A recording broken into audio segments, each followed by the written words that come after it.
If you're here alone, there's two possibilities. You can take this as an opportunity to do like an introspective analysis that you can then share with your peers. Or I think there's some groupings about others that are here, also here alone, or perhaps independent consultants that you might want to just take it as an opportunity to have a more discussion-based group work. Okay, so is everyone generally sitting with like organization? Yeah? Okay, great.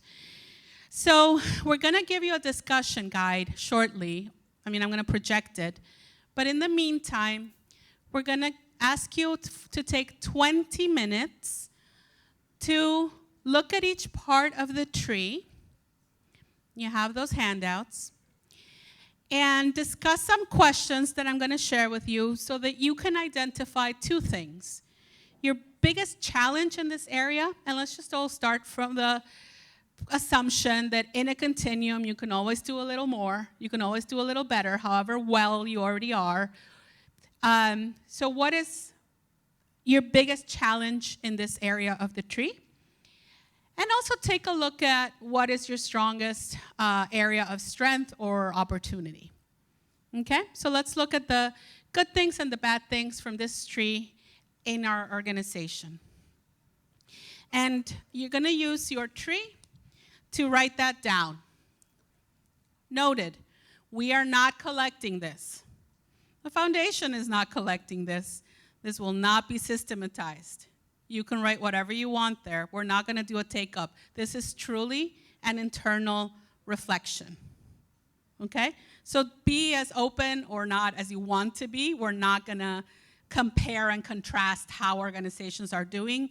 That's not the point of this exercise. The point is to give you a little more familiarity with this framework of analysis for your specific organizations. What we are gonna ask you to share is number 2 here, okay? So instead of cards, let's do stickies. You all have some colored stickies in front of you. If after you've done your tree, you could focus on 1 or 2 commitments of things that you will do when you get back, when you're back in your organizations, you're back in your cities and towns, and you're thinking, what could I do? What's the one thing I could do to get this process launched, started, find out more about? That's gonna be your sticky, your commitment card for it. At the end of your 20 minutes, we're gonna ask you to go post them according to the part of the tree that they belong. And that we will systematize, and we'll let you look at what others are doing so that hopefully they can be inspiring for other things that you might want to do. So again, this is for you to take home. Don't worry that others are gonna see it. The stickies, we will all take a look and hopefully learn from each other in terms of what we might want to do. Any questions about what we're doing?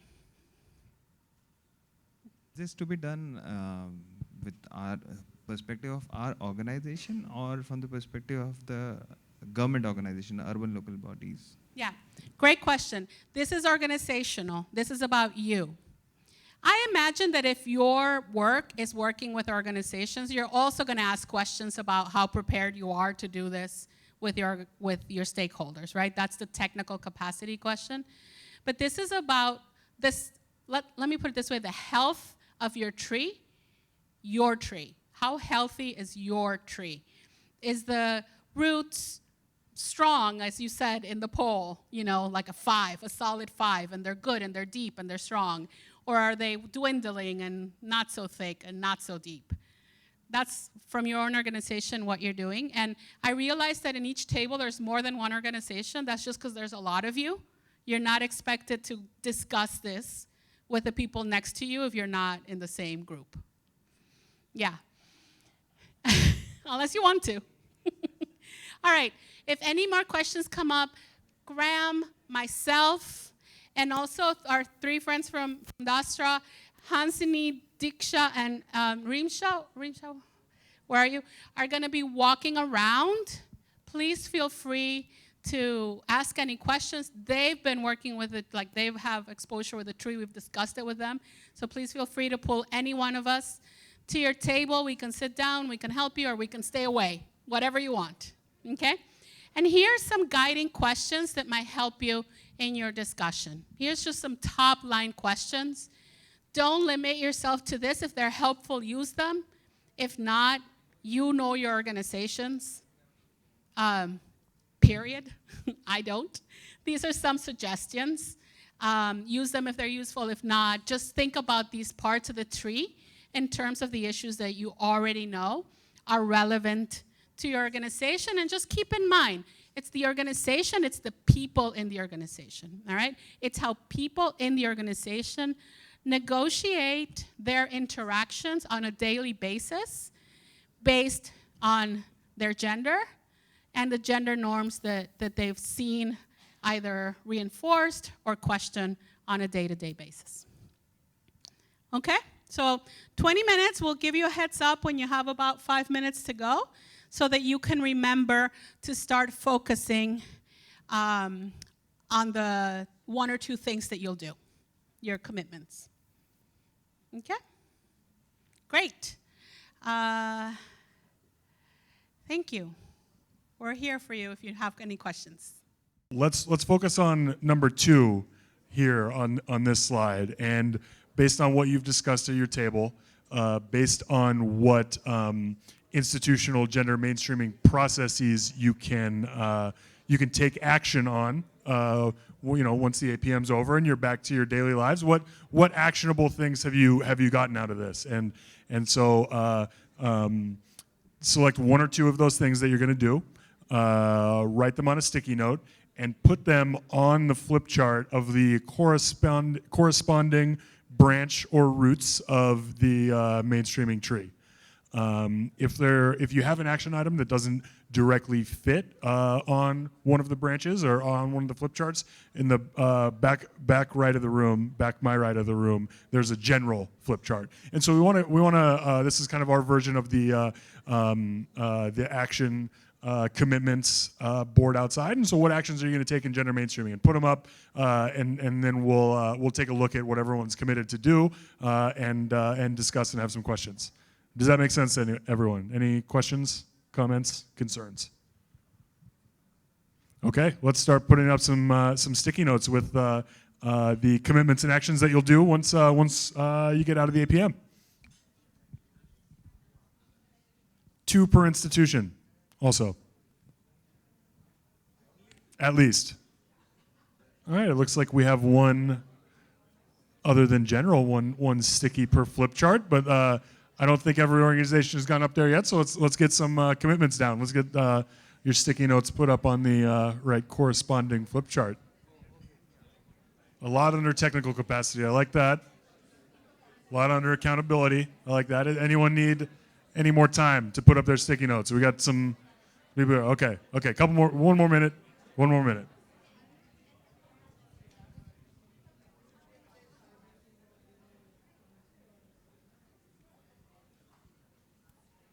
Okay, so I'm going to assume that all the sticky notes are up.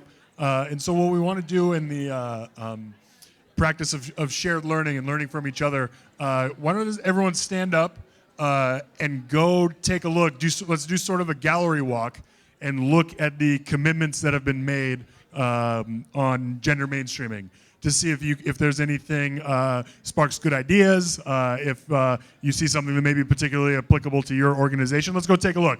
So let's everyone get up, continue the conversations that you're having, but just take a look at the different commitments to see what it sparks, and we'll come back together for a little discussion once we're done. But take 5 minutes to take a look.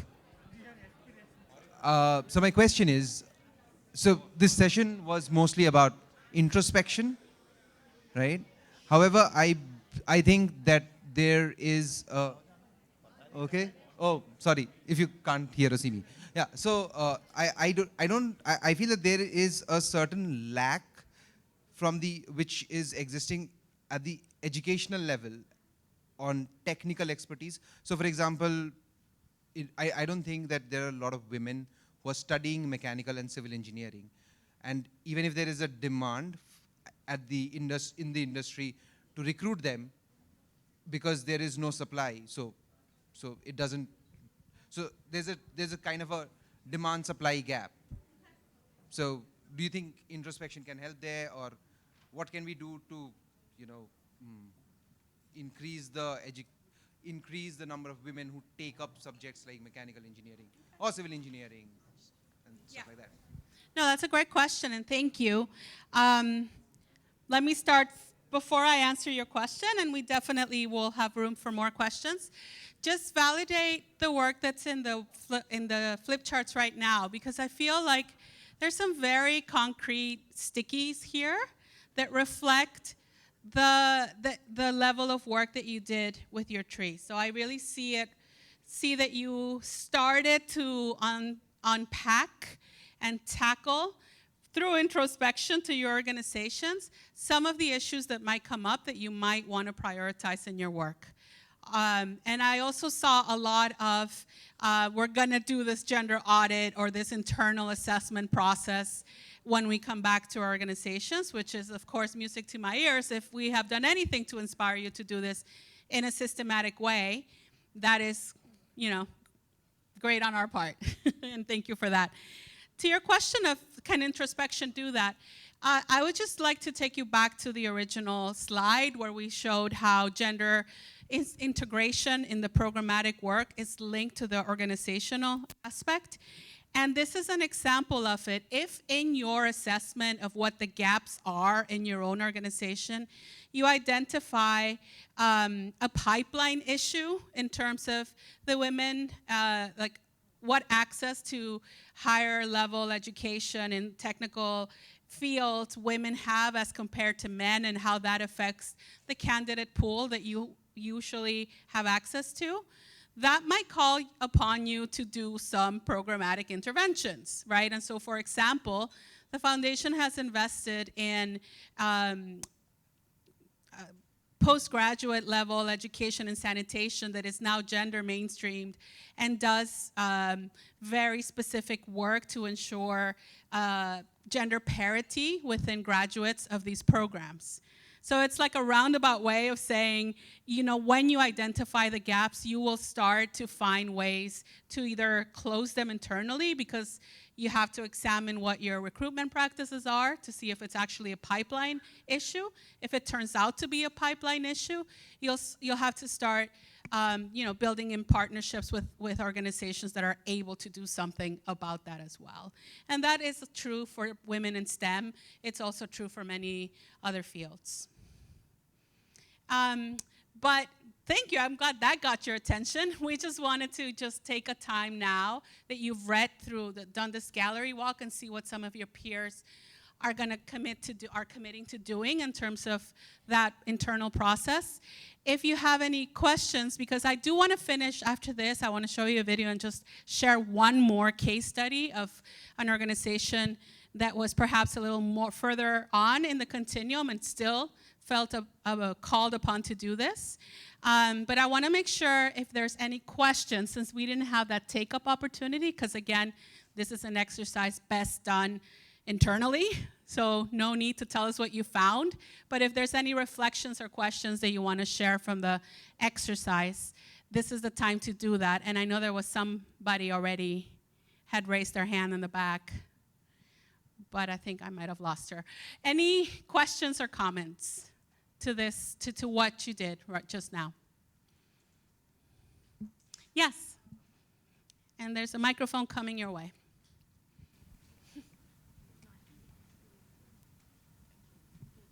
Just one curiosity. In your practice, have you noticed whether women-headed organizations are differently positioned than men-headed, and whether their learning curve or their path is different? I think the evidence on that is mixed, frankly. I feel like it doesn't take a male body to reinforce discriminatory gender norms, just as it doesn't take a women body to counter them, right? We're all, as women and men and non-conforming people, gender non-conforming people, not raised in the same sort of expectations and rewards and punishment mechanisms to act in certain ways. So I think it's not so much whether it's a man or a woman, but the level of opportunity and support that they've had to unpack gender norms and act differently in regards to power that's going to really have a stronger impact on how leadership reinforces gender equality or squashes it. Certainly, there's a lot of evidence from the corporate sector on how women often lead in, with more attention to collaboration, important topic, and more attention to welfare than men, and that seems to be constant. Whether they're committed to transforming the power relation, like the power structures within their organizations, I think that's a different question. So sorry, I don't have a yes or no, but that's what I've seen. Yes. Yeah, the question I had was, absence of discrimination and gender intentionality. Are they same, or is there some difference which you see? Huh. Absence of discrimination against women, or not being pro or against women or something, or equivalent to men, but Yes. being gender intentional. Are these two separate things, or are they the same? Hopefully, gender intentionality will lead us to a state that is free from gender discrimination. And that is one of the qualities of gender equality. So it's kind of a means to an end. Gender intentionality is a means to gender equal, in this case, organizations. Yes. Any other reflections, comments? Yes. Sujaya. So one of the most, I think, important thing, according to me, is the political will and budget resources associated with it to do the everything else. So if there is no political will, how do you really get that achieved? That really is the million-dollar question, and I'm sorry to say, usually you don't. I think what you do is you start by nurturing political will.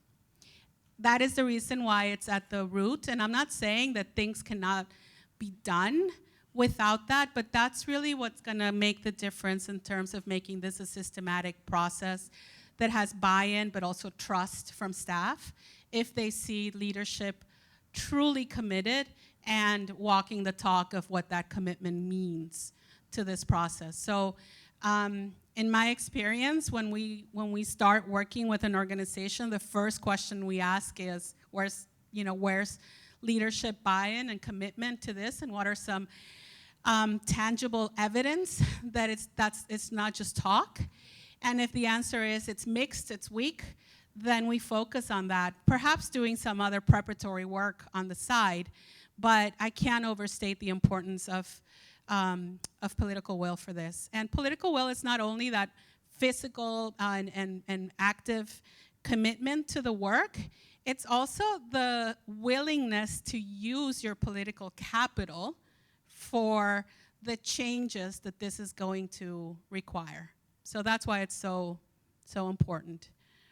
At least in the sorts of organizations that I believe we're all positioned in. If there were a structure that was way more horizontal, less hierarchical, the answer might be different. Unfortunately, I don't have much experience with non-hierarchical organizations. Oh my goodness, I need to be quick. Okay, I have one short video to show you, and it's just as an example of some practical, tangible things that some sectors have done to increase this, and then I'll just have some closing remarks to share with you. So, yeah, here we go. Okay. So I was asked in the end, when we were shaping this with Dasra, make sure you share some case studies of what works and some examples of what works. And I think this video takes to heart Neera's maxim of keep it simple. There is so much behind each one of those stories of success. Like, for example, the immense resistance that orchestras and musical institutions in the US still face for blind admissions for the curtain. and reflections on how effective that has been. And I've heard in the week that I've been here so much reflection on this, on the actual impact of the quota system at the local level in India that's also reflected in there.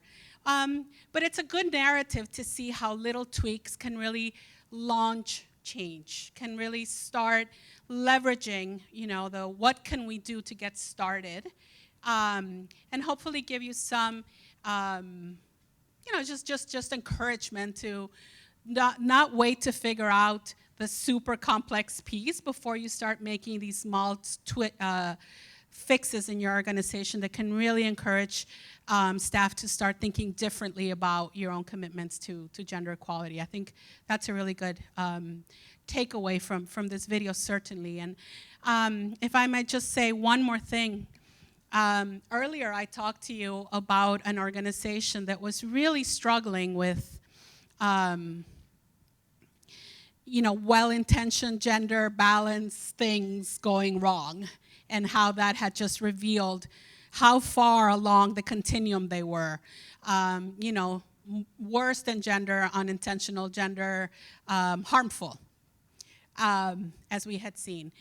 There's another organization, and I promise I'll end there when I get to it, okay? HESTA.